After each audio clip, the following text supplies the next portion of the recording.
नमस्कार दोस्तों, आप सभी का बहुत बहुत स्वागत है हमारे यूट्यूब चैनल में। दोस्तों 2023 और माघ मास का पड़ने वाला बहुत ही खास त्यौहार जिसे सकट चतुर्थी के नाम से जानते हैं, इसे कई नामों से जाना जाता है।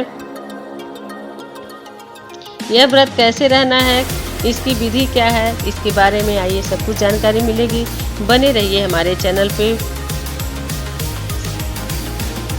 इस व्रत को संकटी चतुर्थी, लंबोदर संकटी चतुर्थी, तिलकुट चतुर्थी, संकट चौथ, माघी चौथ, तिल चौथ आदि नामों से जाना जाता है। अब आइए जानते हैं कि कब है ये व्रत। इस बार माघ माह की कृष्ण पक्षी चतुर्थी तिथि यानी 10 जनवरी को दोपहर 12:09 से शुरू होगी और 11 जनवरी दोपहर 2:31 पर समाप्त होगी। ऐसे में उदया तिथि के अनुसार सकट चौथ का व्रत मंगलवार को रखा जाएगा। चाँद को देखकर व्रत खोला जाएगा, इसलिए चंद्रोदय का समय जान लीजिए। रात्रि 8:41 पर चंद्रोदय होगा। सकट चौथ में माताएं अपनी संतान की लंबी आयु और सुख समृद्धि की कामना के लिए दिन भर उपवास रखती हैं। मान्यता है कि सकट चौथ का व्रत रखने और भगवान गणेश की पूजा अर्चना करने से संतान के ऊपर आने वाली सभी संकट दूर हो जाते हैं। ये अब चारों कथाएं एक साथ सुनते हैं। एक समय की बात है कि भगवान विष्णु का विवाह लक्ष्मी जी के साथ निश्चित हो गया। विवाह की तैयारी होने लगी। सभी देवताओं को निमंत्रण भेजे गए, परंतु गणेश जी को निमंत्रण नहीं दिया गया।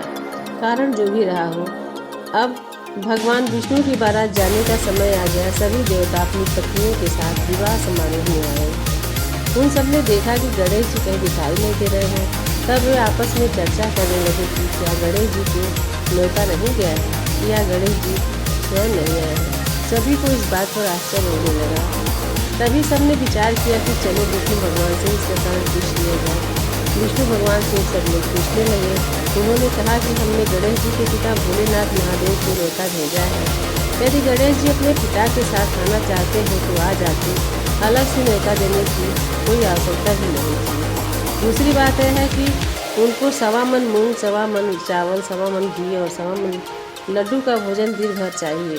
यदि गणेश जी नहीं आएंगे तो कोई बात नहीं है, दूसरे के घर जाकर इतना सारा खाना पीना अच्छा नहीं लगता।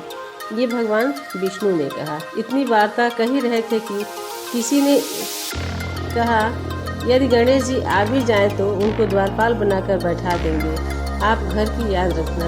आप तो चूहे पर बैठकर धीरे धीरे चलोगे तो बारात से बहुत पीछे रह जाओगे। यह सुझाव भी सबको पसंद आ गया और सहमति में भगवान विष्णु ने सिर हिला दिया, अपनी सहमति दे दी। होना क्या था कि इतने में गणेश जी वहां आ पहुंचे और उन्हें समझा बुझाकर घर की रखवाली करने को बैठा दिया। बारात चल दी। तब नारद जी ने देखा कि गणेश जी तो दरवाजे पर ही बैठे हुए हैं, तो वे गणेश जी के पास गए और रुकने का कारण पूछा। गणेश जी कहने लगे कि हे नारद, विष्णु भगवान ने मेरा बहुत अपमान किया है। नारद जी ने कहा कि आप अपनी मूषक सेना को आगे भेज दीजिए, तो वह रास्ता खोद देंगे, जिससे उनके वाहन धरती में धंस जाएंगे। तब आपको सम्मानपूर्वक उनको बुलाना पड़ेगा।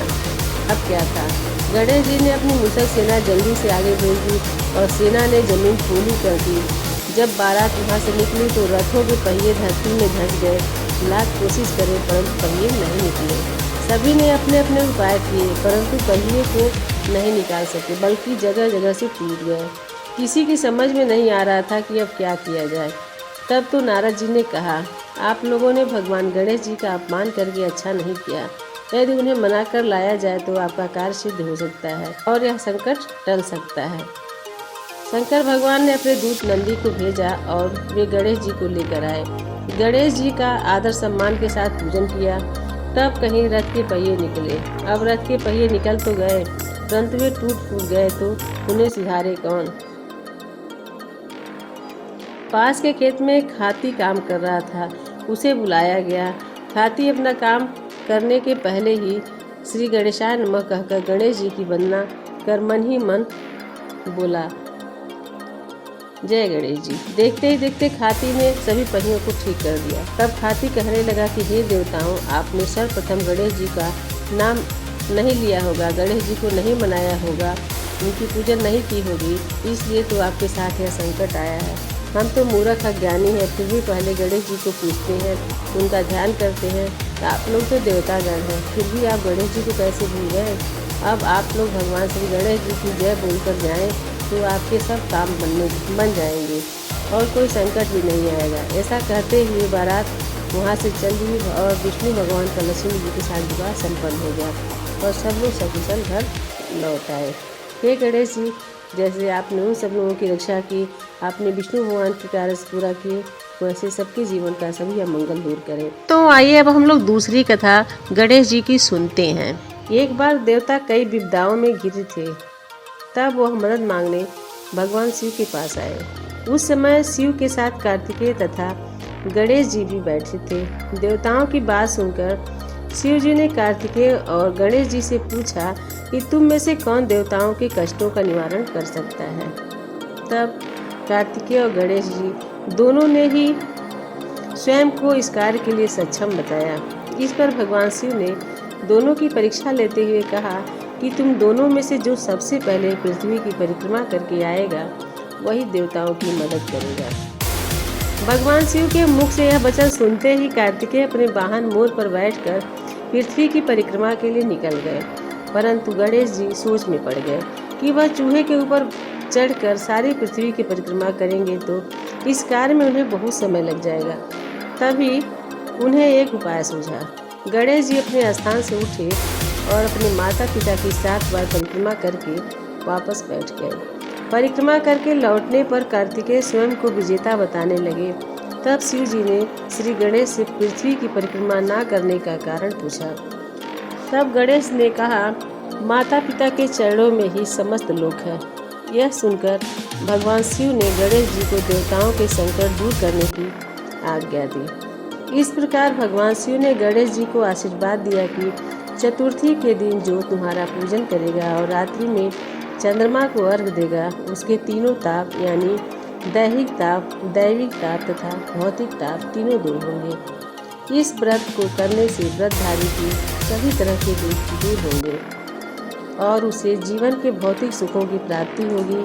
चारों तरफ से मनुष्य की सुख समृद्धि, पुत्र पौत्र आदि धन ऐश्वर्य की कमी नहीं रहेगी। अब आइए दोस्तों, पौराणिक कथा के अनुसार गणेश जी की तीसरी कथा सुनते हैं। एक समय की बात है कि राजा हरिश्चंद्र के राज्य में एक कुम्हार था।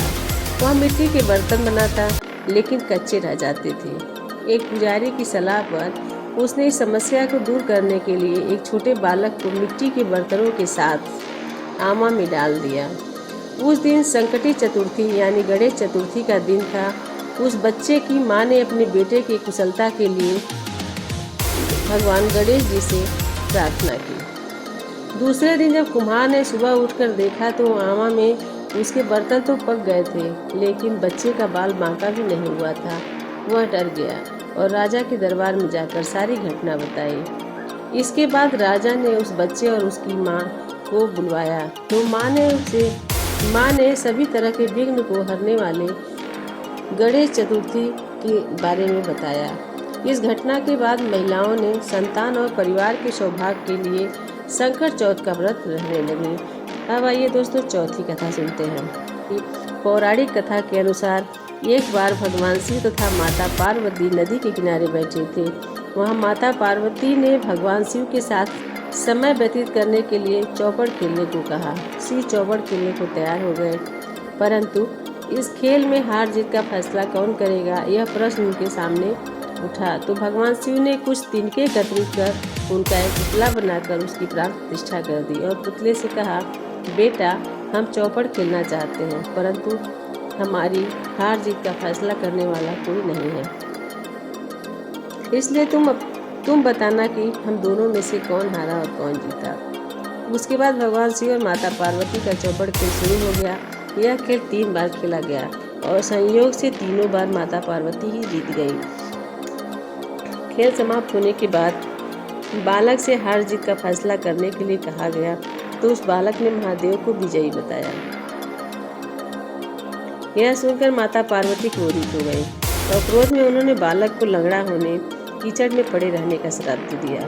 बालक ने माता पार्वती से माफ़ी मांगी और कहा कि यह मुझसे अज्ञान बस ऐसा हुआ है, मैंने किसी द्वेष भाव से ऐसा नहीं किया है। बालक द्वारा क्षमा मांगने पर माता पार्वती ने कहा, यहाँ गणेश पूजन के लिए नाग कन्याएं आएंगी, उनके कहे अनुसार तुम गणेश व्रत करो, ऐसा करने से तुम मुझे प्राप्त करोगे। यह कहकर माता पार्वती शिव के साथ कैलाश पर्वत चली गई। 1 वर्ष के बाद उस स्थान पर नाग कन्याएं आईं। नाग कन्याओं से श्री गणेश के व्रत की विधि मालूम करने पर उस बालक ने 21 दिन लगातार गणेश जी का व्रत किया। उसकी श्रद्धा से गणेश जी प्रसन्न हुए। उन्होंने बालक को मनवांछित फल मांगने के लिए कहा। उस समय उस बालक ने कहा, हे विनायक, मुझ में इतनी शक्ति दीजिए कि मैं अपने पैरों से चलकर अपने माता पिता के साथ कैलाश पर्वत पर चल सकूं और वे यह देखकर प्रसन्न हों। तब बालक को वरदान देकर श्री गणेश अंतर्ध्यान हो गए। इसके बाद वह बालक कैलाश पर्वत पर पहुंच गया और कैलाश पर्वत पर पहुंचने की अपनी कथा उसने भगवान शिव को सुनाई। चौपड़ वाले दिन से माता पार्वती शिव जी से विमुख हो गई थी तथा देवी के रुष्ट होने पर भगवान शिव ने भी बालक के बताए अनुसार 21 दिनों तक गणेश जी का व्रत किया। इस व्रत के प्रभाव से माता पार्वती के मन में भगवान शिव के लिए जो नाराजगी थी वह समाप्त हो गई। तब यह व्रत विधि भगवान शंकर ने माता पार्वती को बताई। यह सुनकर माता पार्वती के मन में भी अपने पुत्र कार्तिकेय से मिलने की इच्छा जागृत हुई। तब माता पार्वती ने भी 21 दिन तक श्री गणेश जी का व्रत किया तथा दुर्वा फल फूल लड्डुओं से गणेश जी का पूजन किया, व्रत किया। व्रत के 21वें दिन कार्तिकेय स्वयं माता पार्वती से मिलने आ गए। उस दिन से भी श्री गणेश चतुर्थी का यह व्रत समस्त मनोकामनाओं की पूर्ति करने वाला व्रत माना जाता है। इस व्रत को करने से मनुष्य के सारे संकट दूर हो जाते हैं, मनुष्य को समस्त सुख सुविधाएं प्राप्त होती हैं।